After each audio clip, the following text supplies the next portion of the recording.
خب سلام بچه‌ها، من علی خندانم. این ویدیو ادامه توضیحات ما در مورد لیست هاست. ویدیوی قبلی اگه ندیدید حتما ببینید. این ویدیو رو به تنهایی ببینید شاید یه کمی گیج بشید. ویدیوی قبلی اینو ببینید، شماره قبلیشو برید تو کانال یوتیوبمون نگاه بکنید ببینید که مثلا این ویدیو شماره چنده، هر جایی که دارید می‌بینید عددش خورده. ویدیوی شماره قبلیشو ببینید. خب چون این مطلب ادامه اونه، چون خیلی طولانی شده بود دو قسمتیش کردیم، این الان ادامه‌اش هست. اوکی، ممنون میشم که تا فراموش نکردید دکمه لایک ویدیو رو برای حمایت از ما بزنید. اینجوری از ما حمایت کردید، خیلی ممنون. دکمه سابسکرایب هم فراموش نکنید. اینستاگرام و تلگراممون هم که آدرسش رو پایین میذاریم براتون، اگه دوست داشتید اونجا هم دنبالمون کنید. بریم سراغ ادامه ویدیو.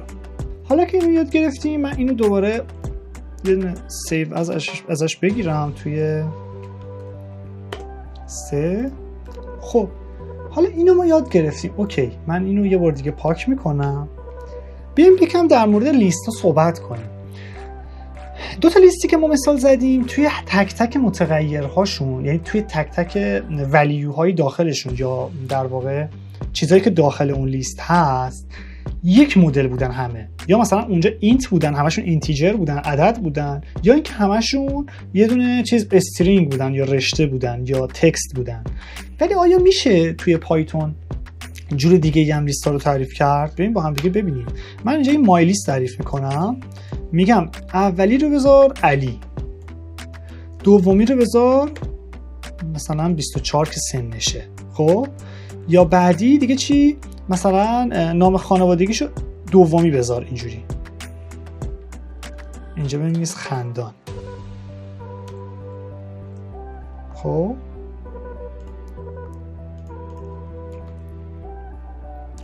و مثلا متغیرهای بولیان یادتونه، درست و غلط، ترو و فالس، و مثلا وضعیت این که ثبت نام کرده یا نه رو بذار ترو. ببینید الان من اینتر میزنم، اینو قبول کرد. حالا میتونم بگم آقا مای لیست 0 کدومه، میتونم بگم مای لیست 1 کدومه، میتونم بگم مای لیست 2 کدومه، میتونم بگم مای لیست 3 کدومه. پس مثل بعضی از زبان‌های برنامه‌نویسی که اینا حتما باید یه مدل باشن که تو لیست قرار بگیرن، پایتون اینجوری نیست. اینو همیشه حواستون بهش باشه. و حتی یه کار دیگه خیلی باحالم که میشه کرد اینه که حتی تو این مای لیست که مثلا همین این بود، میشه یه لیست دیگه هم حتی گذاشت. یعنی من اینو میذارم و اینجا مثلا نمره های علی رو میخوام بذارم. مثلا یه مجموعه امتحانی داشته، اینجا من میام چند تا از نمره هاشو میذارم، مثلا 18 و 19 و 20 گرفته. ببینید بازم قبول کرد. حالا اگه من بگم مای لیسته، میخوام به اون آخری اشاره کنم، میتونم بگم اینجوری 0 1 2 3 4. میبینید لیست به من برگردوند خودش. میبینید خود اینم لیسته، براکت داره. یا میتونم بگم مای لیست رو اینجوری به من بده -1، میخوام آخریه رو بهم بده. میبینید؟ یا اگه بخوام 2 تا از آخر رو بهم بده، بگم -2، به من ترو رو میده، یعنی اولی نه از آخر، دومی. این -1 و -2 اینجوریه. بیام یه کار دیگه هم بکنیم. میگم این مای لیستی که اینجا بوده که مثلا اسم اون دانش آموز بوده، من میخوام چیکار کنم؟ من میخوام به این دوستمون چی بگم که آقا بیا معدل علی رو اینجا حساب کن. من میگم مثلا اسکورز که میشه همون نمرات مساویه با مای لیست -1. درسته؟ حالا من میخوام بیام داخل این بیام تک تک اینا رو با هم جمع بزنم، بعد تقسیم بر تعدادشون بکنم. بیام این کارو انجام بدیم. حالا که با لیستا بلدیم کار کنیم، من میدونم این اسکورز خودش لیسته، مگه نه؟ خود این اسکورز لیسته. من اینجا می‌نویسم اسکورز لیست که گیج نشم، اسمش مهم نیست، ولی من اینجوری می‌نویسم. میگم for اسکور این اسکورز لیست که اینه، یه دو نقطه میزنم میام پایین. خب اینجا باید یه بار یه متغیری درست بکنم اینجا که جمع ها رو اینجا بنویسه. AC من می‌نویسم، شما میتونید بهش بگید چی؟ مجموع. مثلا میذارم 0. حالا AC رو در واقع مساوی بذار با AC به علاوه اسکور. اسکوره داره توی اون تغییر میکنه. درسته؟ بذارید قبل از اینکه این کارو بکنم ببینید اینو. پرینت اسکور. ببینید چی کار کردم؟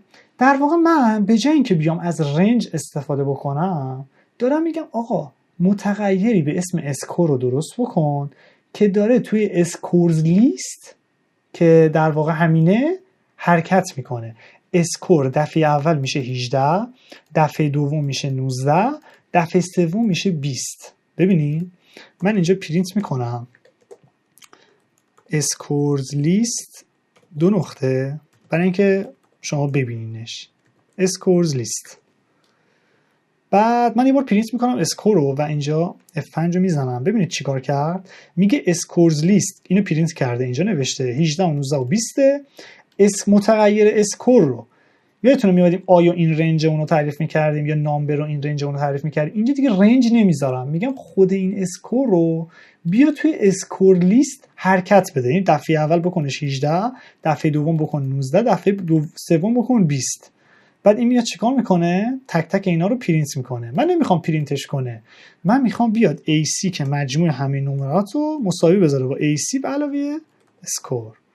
حالا نگاه کنید چی میشه وقتی تهش که از این فور میام بیرون.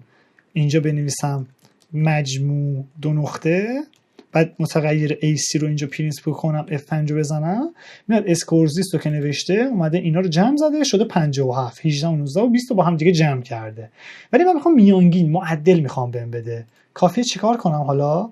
کافیه اینو تقسیم بکنم به تعداد اینا. تعداد اینا چجوری به دست میومد؟ طول اون اسکورز لیست. طول اسکورز لیست چیه؟ میگم بیا اینجا معدل یا اوریج، AVG مخفف می‌نویسم، اوریج میشه معدل، AC تقسیم کن بر لن یعنی طول اسکورز لیست.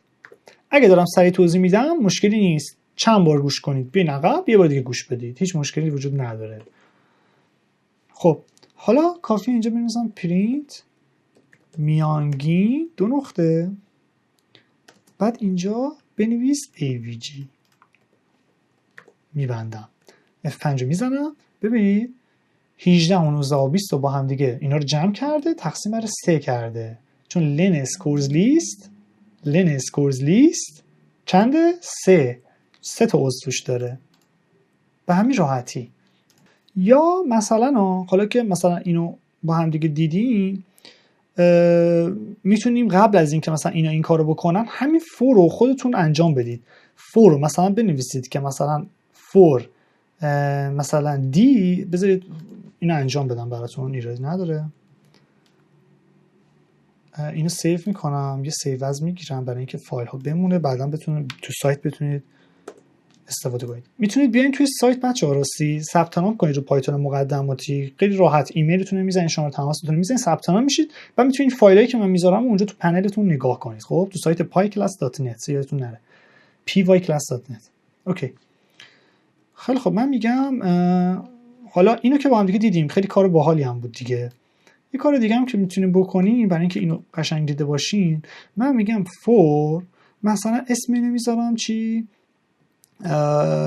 دیس، اسم دیگه مهم نیست، دیس این مای لیست 2 نقطه. میبینی دوباره به جای این رنج نوشتم این، خیلی مهمه.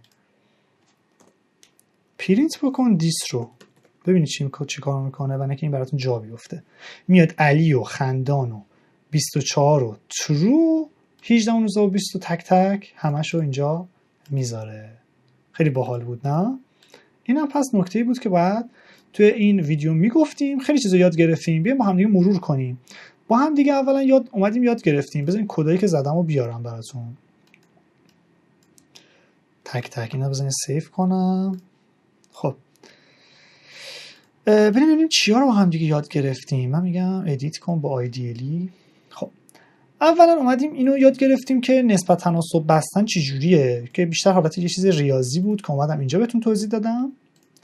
بعد اومدیم توی قسمت دوم و یاد گرفتیم چه جوری تعداد ستاره ها رو چاپ بکنیم به ازای هر سال و اینجوری تمرین کردیم با هم دیگه. بعد اومدیم گفتیم تو قسمت دوم اینو بذارید اینجوری باید واسش کنم. تو قسمت دوم گفتیم که خب به جای اینکه بیایم هی تک تک تک تک اینا رو بزنیم یهو بگیریم، ممکنه اینا تعدادشون 1000 تا باشه، نمیتونیم 1000 تا رو تک تک تو متغیرهای مختلف تعریف کنیم. ما دوست داریم بیایم با لیست این کارو بکنیم. برای همین میایم یه لیست تعریف میکنیم. لیست تعریفش رو چیزای تعداد زیادی، چیزایی که میتونن توی یه دونه متغیر قرار بگیرن که نیاز نباشه به ازای هر کدوم از اینا متغیرهای جدا درست شه. مثلا پاپ 1990، پاپ 1920، پاپ 1930. این باحال نیست دیگه. من دوست دارم که یه متغیر داشته باشم که تعداد داده هام توش باشه. من این متغیر تعریف کردم که اسم سالا توش بود و مثلا شماره سالها که به صورت استرینگی گذاشتیمش چون نیاز نداشتیم که عدد باشه. بعد اومدیم پاپ لیست درست کردیم که در واقع لیستی از جمعیت‌های جهان بود که به ازای اولیه این اومدیم اولیه اینو گذاشتیم، به ازای دومیه اینو، به ازای سومیه این، به ازای چهارمیه این. بعد اومدیم یه متغیر یاد گرفتیم که میتونستیم اینو که بلد بودیم فور آی نوشتیم این رنج لن پاپ لیست. گفتیم که آقا این آی باید از بین 0 1 2 3 یعنی از 0 تا 3 باید تغییر کنه. برای اینکه از 0 تا 3 تغییر کنه داخل رنج من باید یه همچین چیزی داشته باشم. باید داشته باشم که از 0 تا 4 یعنی اینجا همیشه باید یه دونه بیشتر بگم چون خودش منطقش اینجوریه. من میرم جلو تا یه دونه مونده به اون آخریه. یا 0 و 4 یا اینجوری میتونم بنویسم یا میتونم 0 رو ندید بگیرم مستقیم بنویسم 4. اینجوری بنویسم در واقع میاد از 0 تا 3 حرکت میکنه. من گفتم به جای اینکه بیای این کارو بکنی، به جای این 4 که تعداد اینا هست واقعا، بیا لن پاپ لیست یا یرز لیست رو بذار. بعد اومده اینجا چیکار کرده؟ اینو پرینت آی همینجوری کردیم که ببینیم آی داره چه تغییراتی میکنه. بعد اومده اینو با هم فرمول حساب کرده و پرینت کرده یرز لیست. از این لیست چندمی رو داریم در موردش ستاره میکشیم و تعدادشون که با استار ضرب در n مشخص میشه. اینم که قبلا گفته بودیم بهتون اگه یه استرینگ رو یا رشته رو ضرب در یه عدد بکنیم به اون تعداد اونو در واقع درست میکنه. اینم گفتیم چرا تقسیم صحیحی کردیم، برای اینکه تعداد اینا باید نمیتونم 2.5 تا ستاره بکشم یا 2 تا ستاره یا 3 تا ستاره. اوکی اینم پس ما هم دیگه دیدیم. نمیخوام سیوش کنه چون گند زدم بهش. ای وای دستم خورد. خب بعد چی؟ بعد اومدیم چیکار کردیم؟ گفتیم که آقا این لیست لزومی نداره همشون از یه جنس باشن، میتونن اینجوری باشن. میتونه اطلاعات علی داخل یه لیست قرار گرفته باشه اینجوری و من میتونم بیام بگم اسکورز لیست میشه این که آخری است. و اومدم یه مدل جدید یاد گرفتم. گفتم آقا من میتونم به جای اینکه از رنج استفاده کنم مثلا بگم رنج فلان بعد برم تو لیست ببینم آیومیه چند میشه. اومدم گفتم که آقا اینو میتونم بنویسم اسکور این اسکورز لیست. اسکورز لیست من این بود. اومده اسکور رو تک تک گذاشته 18 بعد گذاشته 19 بعد گذاشته 20 بعد اومده یه AC تعریف کرده که اول 0 بوده بعد اومده اینا رو با هم دیگه جمع کرده. یا اینا من میتونستم اینجوری هم بنویسم پلاس مساوی میتونستم بنویسم. این یادتونه اگه پلاس مساوی بنویسم همین کارو میکنه. خب همین کارو میکنه. بعد اومدم مجموعش چاپ کردم بعد گفتم اگه AC رو تقسیم بر لن این مایل اسکورز لیست بکنم این تعداد اینو بکنم مستقیما اوریج میانگینش رو به من میده. پس کلی چیز با هم دیگه اینجا توی این ویدیو یاد گرفتیم. توی ویدیوی بعدی کامل ترش میکنیم با هم دیگه. اوکی پس فراموش نکنید توی سایت ثبت نام کنید که بتونید تمارین و این فایل ها رو هم در اختیارتون قرار بگیره. و یادتون نره اگه لایک بکنید این ویدیو رو حمایت کردین از ما، کمک میکنه که ما سریعتر این ویدیو رو منتشر بکنیم و لیستمون رو کامل بکنیم. اوکی و همینجور حمایت هم کردین از ما دیگه. خب توی کامنت ها هم بهم بگید در واقع دارید چیکار میکنید، تا کجای ویدیو جلو اومدید. اگه مشکلی داشتین تو کامنت ها بهم بگین. کانال یوتیوب و یادتون نره که ویدیو داره روش منتشر میشه. اینستاگراممونم بیاین اونجا هم هستم، توی تلگرام هم هستم، اینجاها باشین. تلگرام خصوصا برای اینکه ویدیوهای جدیدی که میاد یه دونه از این پیام توی کانال تلگراممون میذارم برای اینکه متوجهش بشید. همین اون دکمه چیزام بزنید، اون دکمه سابسکرایب هم که زدید کنارش یه علامت زنگوله است، زنگوله رو حواستون باشه که پررنگ شده باشه برای اینکه ویدیوهای جدیدی که میاد یه دونه پینگ نوتیفیکیشن بیاد براتون. اوکی این تا اینجا در مورد لیستا صحبت کردیم و خیلی خوش گذشت. تا ویدیوی بعدی خدا نگهدار.